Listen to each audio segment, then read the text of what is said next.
Hello and welcome back to my channel. Subscribe, like and comment on my videos. Let's get into the video. In this video, a brother gets to break down how people are articist to people with a dark skin tone. Even if we try to build coalition around what might seem to be our most obvious common concern, which is reducing articism, the black-white paradigm that dominates racial discourse in the United States inhibits our comprehension of the variety of articisms and racial identities, and thus proves more of an obstacle to coalition building than an aid. It uses the situation of Latinos and Asian Americans to explore the white-black binary. What is it, how it operates, and how it is limiting? Let's check out this brother's video. Zeus ain't just create the Caucasians and stop there. The Caucasians is Zeus, aka Satan, greatest creation. Was the Caucasian race.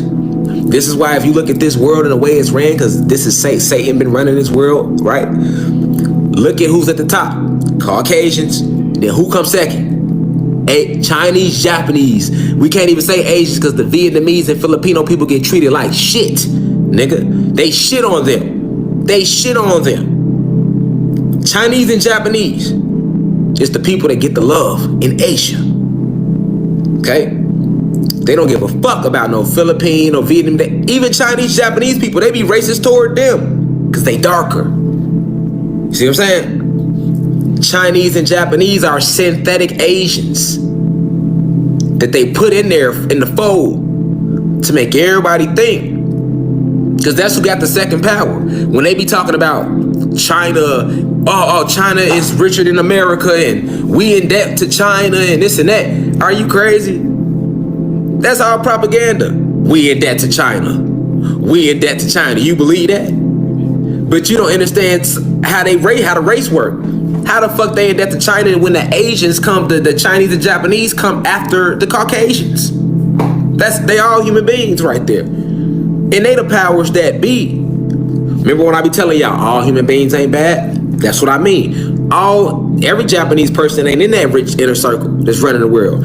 Every Chinese person ain't in that circle. Like every Caucasian ain't in that circle. But I must teach y'all the truth about science. I must give you the science of the planet. That's all I'm here to do. Chinese and Japanese people are human beings. They are human beings. Koreans too, human beings.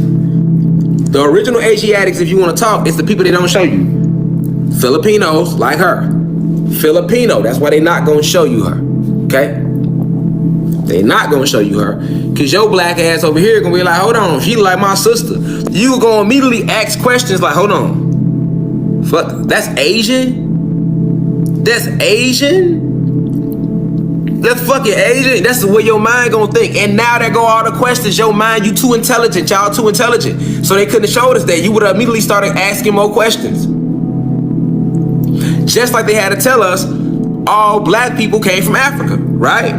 Because if you tell us, well, it was black people in America and it was black people in Canada and it was black people in Africa and it was black people in Europe, you'd be like, damn, well, we was black people was everywhere. They can't have you thinking it. It soothes the interest of the cabal and the deep state and the Vatican and the royals in America with 3 Ks, which is their biggest company. All right. It soothes the interest of those elites more to make you believe that you was all boxed in Africa. You feel me? And that the rest of the land was just land, because that's what they teach us in school. And that they had to come over here and kill all these red people called Indians to even make way for us to get over here. But the whole time, it was over 8 billion Indians. Where they all go?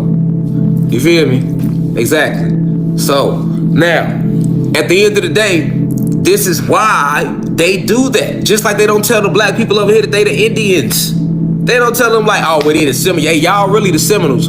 All you fucking black people in America, y'all are the descendants of the Seminoles, Choctaw, Sioux, fucking Californians, Egyptian tribes, Cherokee tribes, Illinois Confederacy, Powhatans, and on and on and on and on and on and on and on and on and on. They don't tell black people that over here in America, man. They don't tell Latinos and black people that they even the same. They got the Latinos thinking that they Puerto Ricans. And that makes them Latino. When if you look at Latino is the word applied to everybody down in South America. Right? And Puerto Rico not even over here in America.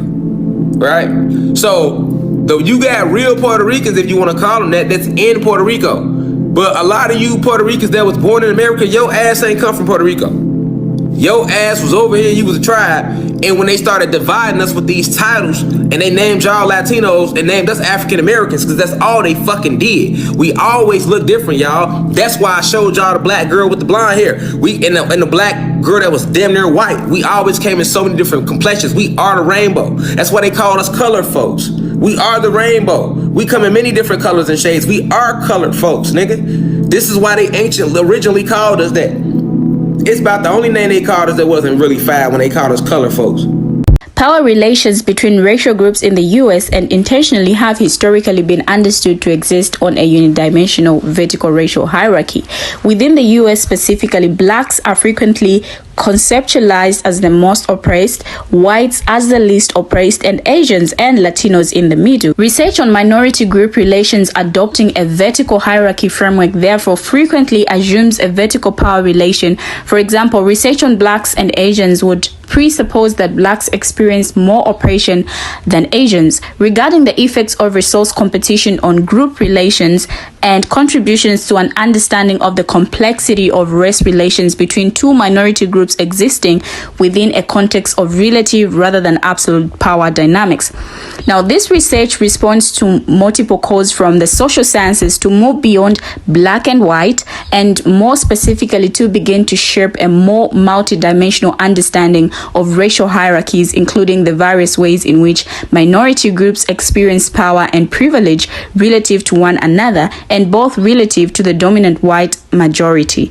Now, we understand differential racialization as in racial groups being racialized according to the needs of the majority and horizontal hostilities, pitting of communities of black people against one another by dominant narratives. This binary makes it difficult for communities of black people to build coalitions. Whiteness as a property is a structuring property that organizes the world. The persistent racial discrimination that African Americans have faced and resisted gave rise to a black-white paradigm to explain racism. Now, this binary paradigm, however, has been challenged by many researchers as it limits or obscures the complex understanding of race, racism, and racialization within and across other racial and ethnic groups, such as Asian Americans, Latino Americans, and Native Americans. Now, in Race, a philosophical introduction by Paul C. Taylor describes the BWB as the U.S. practice of identifying race relations with black and white. He asserts that this practice has equated the race problem with the Negro problem, and it has obscured the role that other races have played in the drama of the U.S. racial order. Taylor attributes this binarism to the fact that blacks and whites have for the longest time constituted the largest racial populations, leading to a prominent focus on the problem of black people under WS. But he is also careful to point out that blacks in the US occupied a strangely paradoxical position as social and political outcasts who were integral in large numbers to the economic and, in the South at least, the private life of the nation. Simultaneously despised and essential alien and intimate, African Americans were made a part of the country in ways that Indian Wars and Asian Exclusion Acts made impossible for these populations. This latter point emphasizes the different oppressive experiences of African Americans, Native Americans, and Asians in the United States that are not captured by the BWB. Taylor considers the ways in which the BWB ignores or makes interstitial populations that are racialized differently. Nothing that perhaps the most obvious elision in U.S. race thinking, apart from the question of microdiversity with which it is closely allied, involves Latino and Latina peoples. Latina America consists in large part of racially mixed peoples who have increasingly made their way to or been engulfed by a United States that doesn't quite know what to do with them. Latino, as according to Taylor, experience outsider racialization, which constructs them as alien or foreign. Likewise, Asians in America are subjected to outsider racialization, but they also experience model minority racialization, meaning they are racialized in a way that constructs them as exemplary as a model for other groups in their quest to live up mainstream or majority values. and yet simultaneously Asian Americans are held apart from whites as irremediably foreign. What do you have to say about what a brother said in his video? Kindly share your comments in the comment section below. Thank you for watching and see you in my next video.